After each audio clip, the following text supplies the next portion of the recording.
തന്നല്ലോ. വായിച്ചാലും വായിച്ചാലും തീരാ പുസ്തകമേ, വായിച്ചു വളരാനായി അച്ഛൻ തന്നല്ലോ. വായിച്ചാലും വായിച്ചാലും തീരാ പുസ്തകമേ. മുന്നോട്ട് തന്നെയാണ് പോകുന്നത്. ഒരിക്കൽ കൂടി എല്ലാവരും സ്വാഗതം. നമ്മുടെ ഇന്നത്തെ വിഷയം എന്താണ്? വായന.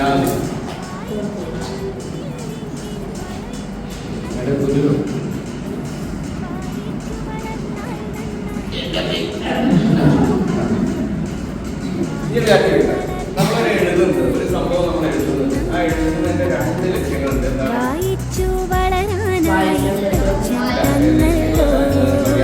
വായിച്ചാലും വായിച്ചാലും തീരാ പുസ്തകമേ.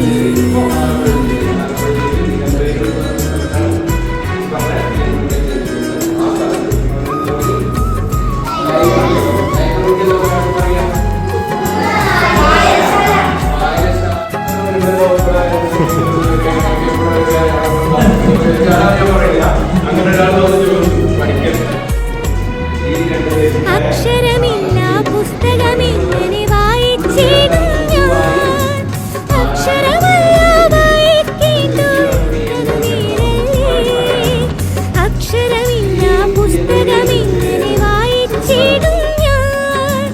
അക്ഷരമല്ല വായിക്കേണ്ടു എന്നതു നേരല്ലേ.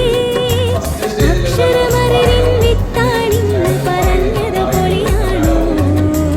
അക്ഷരമായുധമിന്നു പറഞ്ഞത് പറ്റിക്കാനാണോ.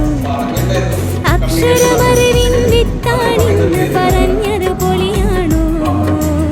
അക്ഷരമായുധമിന്നു പറഞ്ഞത് പറ്റിക്കാനാണോ. വായിച്ചു വളരാനായി അച്ഛൻ തന്നല്ലോ. വായിച്ചാലും വായിച്ചാലും തീരാ പുസ്തകമേ.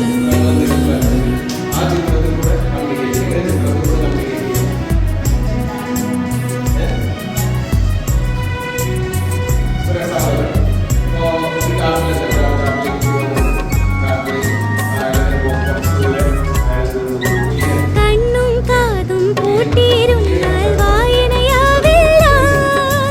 കാണാപാഠം ചൊല്ലി നടന്നാൽ തെല്ലും വളരില്ല. കണ്ണും കാതും പൂട്ടിയിരുന്നാൽ വായനയാവില്ല. കാണാപാഠം ചൊല്ലി നടന്നാൽ തെല്ലും വളരില്ല. മലയിൽ പുഴയിൽ കാട്ടിൽ വീട്ടിൽ എങ്ങും കണ്ടില്ലേ. പൂമ്പാറ്റകളായി പാറി നടക്കും അക്ഷരമലരുകളെ.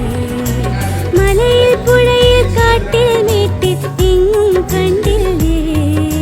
പൂമ്പാറ്റകളായി പാറി നടക്കും അക്ഷരമലരുകളെ. വായിച്ചു വളരാനായി അച്ഛൻ തന്നല്ലോ.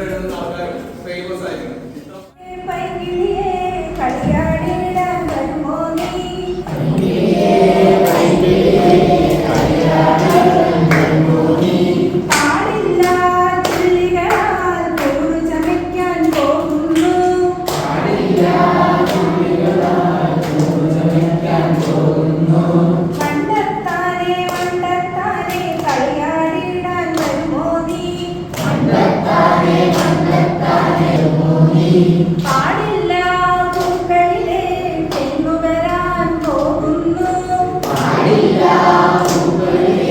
തെങ്ങുവരാൻ പോകുന്നു. ചെറുനായേ ചെറുനായേ കളിയാടിയിടാൻ വരുമോ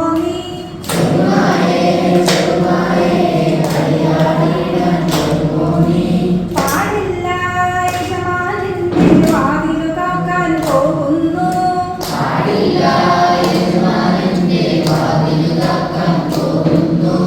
കഴിയാതെ വേലയ്ക്കായി എല്ലാരും പോയപ്പോൾ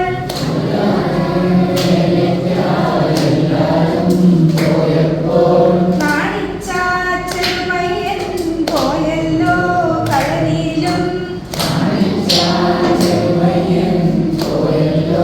കളരിയിലും. നമ്മളിവിടെ